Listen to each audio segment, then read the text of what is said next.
My problem with Birmingham City. Now, many of you are going to be watching this video. Some of you may be Blues fans yourselves and are going to think, oh, it's another guy coming at my football club. But ultimately, you've caused it yourselves. Just a few years ago, you were absolutely nothing. You didn't have any fans, nobody cared about you, and ultimately, you were languishing at the bottom of the championship. Now, relegation followed, a new ownership, changes of managers, and ultimately, millions and millions of pounds spent. And that is where my problem begins. Now, if you have not done so already, make sure you hit that like button, hit that subscribe button, and turn on that notification bell. But should we get into my issue with Birmingham City? Now, across the course of the last few years, Birmingham City have done what most people would call buying the league. They went down to League One and made many different decisions, which many people don't have a problem with. And ultimately, I don't have a problem with what they've done. It's just the way in which they portray themselves after the fact. Now, ultimately, you look at their spend this year, it has been absolutely incredible. 14.5 million euros has been spent this season by Birmingham City. They spent 10 million on just one player, but well, near enough 10 million on one player. They have recouped around 10 million euros as well, which is fair enough. You give them the benefit of the doubt, but this season is not where my problem lies. My problem lies in their spend during their season in League One and how they now seem to push out this narrative of them being the underdogs in the Championship.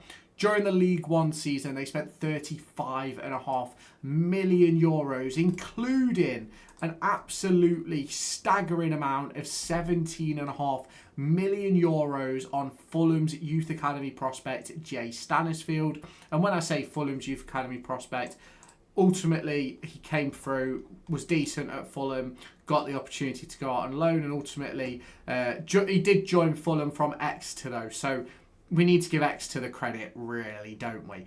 But ultimately, massively overpaid for Stanisfield, in my opinion. And that's just the big problem for me. I have no issue with teams spending money. Absolutely none. But if you go back a couple of weeks on their Twitter feed, they posted something about Elise. Elise, it's not Elise, is it? The lad that was at Millwall, Esse, who's now at Crystal Palace, who scored a screamer for Palace's 21s against them, which is fair enough. 12 million quid. Fair fucks. Whatever. Jay Stanisfield cost more than most League One clubs. Now, let's just discuss the situation in regards to that of League One and that of the money that they spent. If we go to last season, when Birmingham City were in the league, and we look at the amount of money spent and things like that, I think most clubs probably didn't even touch 5, maybe 6 million, in my opinion. But that is sort of where my problem lies with Birmingham City, because you look at the way that they sort of handle themselves and the way that they've put themselves forward and things like that as this special team, things like that, right? That are going from nothing to something, and ultimately all they've done is buy their way, and ultimately the fans are still quiet. The fans are still quite poor away from home. We'll have to see how they are when they come to Pride Park Stadium. But ultimately, they've not really been great in that sort of standpoint, have they? Now, if you look in terms of the market value of Birmingham City, their squad that season was ranked at nearly 60 million euros. The next closest team was Huddersfield Town at 20.83 million euros. And I think that tells you everything that you need to know, really, because why do you want to spend? Why are you throwing that much money at a League One campaign? You look at Derby County; they got promoted with what? Just what's it called? Loans and freebies. That's what Derby County got promoted with. I don't think Thingy spent that much either in terms of Pompey. You look at Oxford United again, another team who didn't spend that much. But you go and look at the likes of expenditure, right, in League One during that season. They spent 35 million, right, as we spoke about. The next closest team was Huddersfield, who spent just over 5 million euros. Then there was Wrexham at 5 as well. Then you've got Peterborough. But the vast majority of the league, from Wickham down, spent less than £1.5 million. Even Burton Albion, who, if I remember correctly, had a record-breaking transfer window with how many players they bought in, only spent £590,000. Now, you then look at what that means in terms of incomings and outgoings. Now, I have no issue with clubs like the likes of Wigan, like the likes of Peterborough, Huddersfield Town, who spend what they earn. Wigan received 8 million, spent 300,000. Peterborough, 7 million, spent 3 million. Huddersfield spent 5.1, earned 5.9.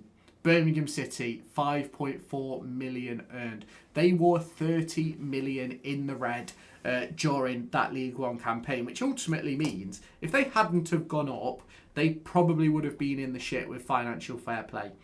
And that is sort of a problem for me. Now, there's a lot of clubs who didn't really make a win or a loss during that season. But for me, that is sort of where my problem lies with Birmingham City. And ultimately, I think they go on discussing about financially competing and things like that. I'm pretty sure after a recent game, their manager, Chris Davis, said something.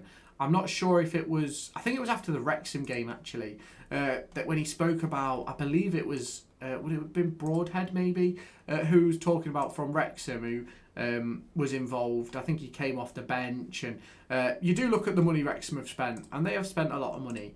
But ultimately, they've done the exact same thing that that Birmingham have done. But Birmingham, for some reason, are allowed to, whereas everybody else isn't. And that's where sort of my problem lies with Birmingham City. It's that they put themselves on this pedestal that, oh, we're this great club, we're going back to the Premier League, rah-de-rah-de-rah-da. But ultimately, when it comes down to it, when you discuss the way they've actually gone about things, it's the exact same way as Wrexham, but Wrexham are overspending, whereas Birmingham aren't. And I just don't understand that for me. Now, if you are a Birmingham City fan, you can let me know your thoughts on this down in the comments. I'm not saying that you're a bad club. I'm not saying that you're a bad fan base. I do believe that ultimately you're a bit over your pedestal at the minute. But I think that a lot of that will change over the course of this season when you realise you're not the team you think you are. But that is just part and parcel of football. I may upset a few people here, I may not, but you can obviously let me know your thoughts on that down in the comments. If you have not done so already, hit the like button, hit the subscribe button, and turn on that notification bell, and I'll catch you in the next one. Bye-bye, guys.